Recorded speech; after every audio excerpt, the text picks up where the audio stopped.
cotovelo, nós temos como causa mais comum, principalmente as causas traumáticas, né, que são lesões ou por um acidente motociclístico, ou por queda ao solo. Isso tem uma diferença quanto à faixa etária. Quando em criança, né, as mais comuns são alguns perfis, alguns tipos de fratura, e no adulto de outra maneira. Já é fratura mesmo? Você chega com uma dor no cotovelo porque está fraturado? Nem sempre. Na maioria das vezes não. São contusões. Existe uma grande diferença entre uma contusão, uma luxação e uma fratura. Vamos explicar para o pessoal de casa essa diferença. Claro, quando a gente tem uma contusão, é um machucado. Se você tem uma luxação, isso quer dizer que você teve um trauma em que a articulação acometida, no caso que nós estamos falando sobre o cotovelo, ela se deslocou por inteiro, ela saiu completamente do lugar. E no caso de uma fratura, é quando existe uma solução de continuidade óssea, é quando o osso realmente ele quebrou. Né? O que popularmente as pessoas trincou o osso, ou fraturou, ou quebrou, na verdade não tem diferença, da mesma forma é considerado fratura. Então vamos por partes, né? Essa primeira que o senhor falou que é as causas traumáticas. Não, mas os três tipos aí... A contusão. A contusão. Isso. Como é que a gente faz uma contusão no cotovelo? Porque a gente vê jogador contundido, jogador de vôlei contundido, mas quem não é jogador, né? Quem é uma dona de casa, um profissional comum, como é que a gente faz essa contusão? Os traumas, não só no cotovelo, mas de uma maneira geral, eles se dividem baseado na quantidade de energia com que a pessoa sofreu aquele trauma. Um acidente automobilístico, por exemplo, é um trauma de alta energia. Então, isso gera uma área de contusão maior, que vai trazer o tratamento mais demorado. Já uma queda ao solo, uma queda da própria altura, ou você bateu um apoio e que você tocou o cotovelo em algum objeto, e isso já tem uma característica diferente porque a energia é bem mais baixa. Então o tratamento ele é mais curto, né? Isso traz mais facilidade na hora de se corrigir a lesão. Por exemplo, quando a gente torce o tornozelo, ele fica inchado, né? Você fica com dificuldade de caminhar. Quando você machuca o cotovelo também é a mesma coisa, ele vai ficar inchado. Tem gente que tem um cotovelo inchado porque já tem outro problema que é a gota, né? Isso, justamente. Então, essas lesões elas são um pouco diferentes a depender de como se caracterizou o trauma. Como você exemplificou o tornozelo, por exemplo. No tornozelo é bem mais característico a lesão ligamentar. Quando a pessoa sofre uma torção no tornozelo, normalmente ela tem lesão de algum ligamento. Já no cotovelo é diferente, é uma articulação bem mais congruente, ela é mais estável do que o tornozelo. Então dificilmente ela vai ter uma ruptura ligamentar. Quando isso acontece, pode levar até consequências piores do que no tornozelo, que na maioria das vezes não precisa operar. Já o cotovelo é um pouquinho diferente, mas é necessário que seja um trauma mais virtuoso também para causar isso. Essa junção aqui parece o quê? Uma dobradiça, né? É isso. complicado fazer uma cirurgia aqui? Na verdade, o cotovelo ele possui 3 articulações. Ele tem a articulação rádio-ulnar, ele tem a articulação, que é isso, os 2 ossos do antebraço, o rádio e a ulna. Temos também o osso do braço, que é o húmero. Então o encontro desses 3 ossos, cada um desses encontros vai formando uma articulação, por isso que são 3 ao todo. E ele também vai ter aquele líquido sinovial aqui? Tem. Você pode perder o líquido sinovial daqui e ficar com o movimento prejudicado? Pode sim. Chamada baba do osso, né? O pessoal chama baba do osso. Você tem razão, é popularmente conhecido dessa maneira.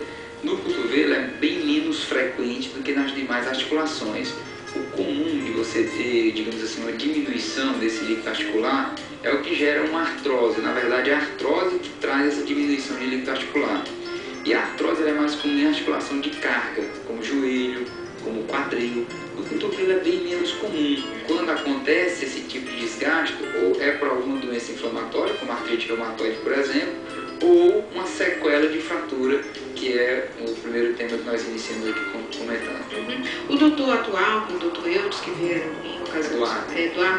que vieram em ocasiões passadas, eles falaram sobre as cirurgias que hoje são cada vez menos invasivas. No cotovelo, que é uma região miudinha, que é uma região muito complicada, também se consegue ter essa facilidade de cirurgia? Também, Carla. No cotovelo, ela é uma articulação menor. Então, quanto menor o tamanho da articulação, tecnicamente se torna mais difícil para que você consiga fazer cirurgias minimamente invasivas com auxílio de vídeo, né?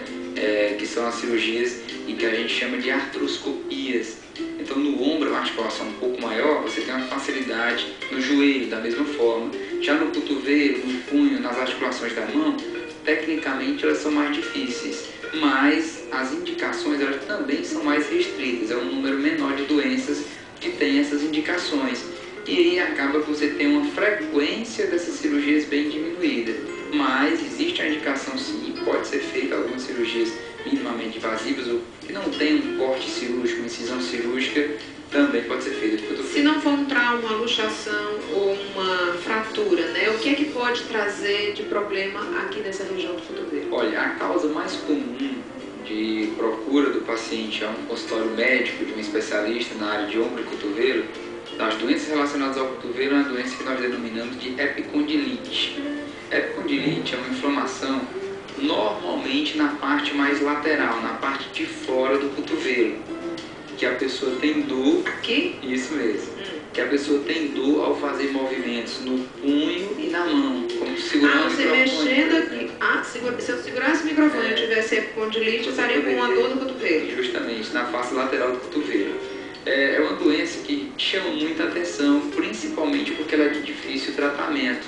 É demorado, muito longo o tratamento dela, e por métodos conservadores, como fisioterapia, por exemplo, o uso de medicações, a gente acaba tendo um tempo que pode ser variável, de 6 meses a 1 ano, até mais, de tratamento desse problema.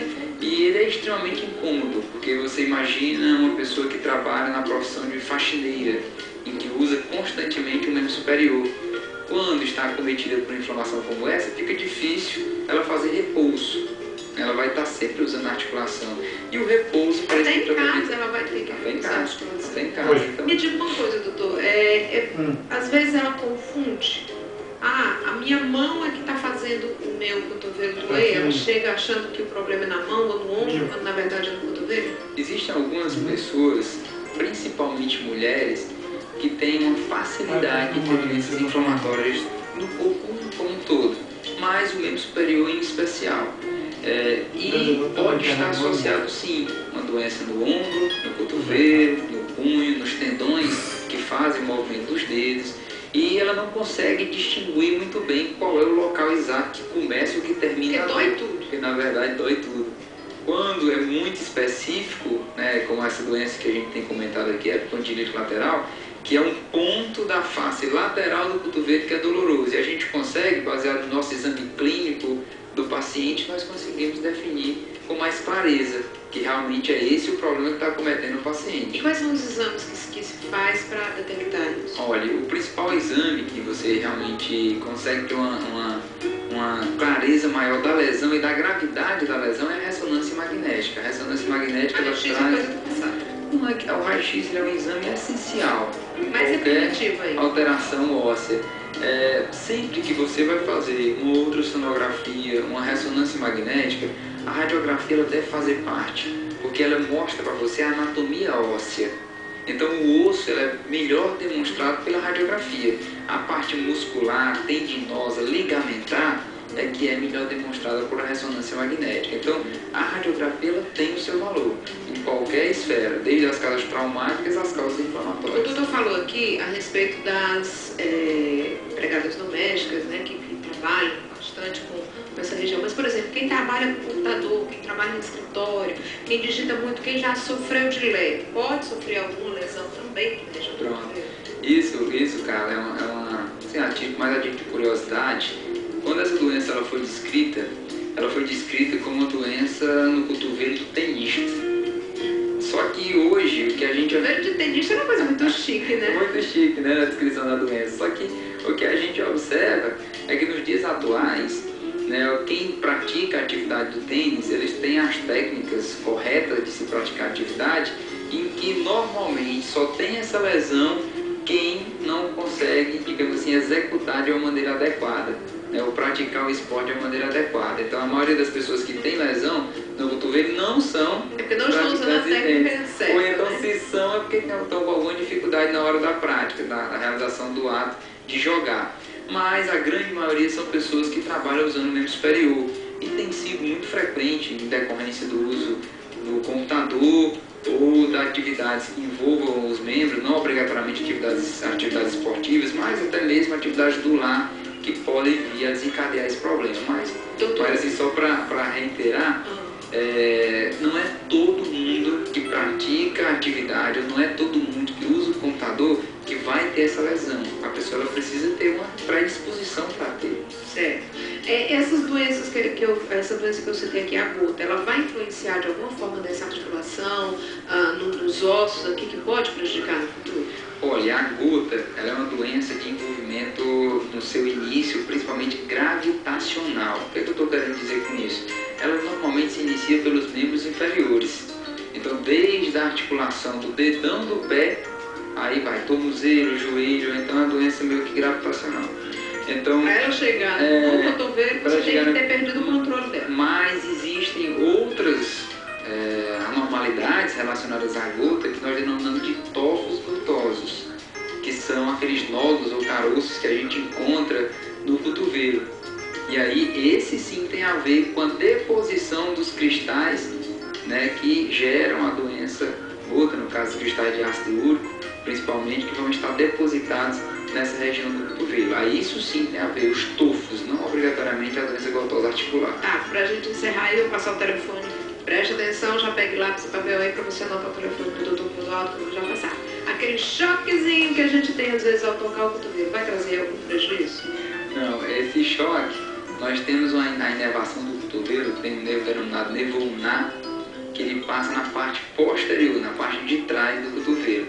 E algumas vezes, quando você é em contato com uma mesa, em contato com algum objeto que toca sobre o nervo, é como se você estimulasse ele, ele dispara um estímulo elétrico. E aí, você isso que causa. Mas não vai causar prejuízo, não, lesão, fratura, não, nada disso. Absolutamente. Tá certo. Olha, já pegou lápis e papel? Então anote aí o telefone do Dr. Clodoaldo Duarte, que é ortopedista, e veio falar hoje exclusivamente sobre a questão do cotovelo. Não a dor de cotovelo que você tem quando termina um relacionamento, mas as dores mais sérias que podem levar você até uma mesa de cirurgia. Então preste atenção no telefone 9692 3456, 9692-3456 ou 3265-8250, 3265-8250. Obrigada, doutor, pela participação. Até a próxima.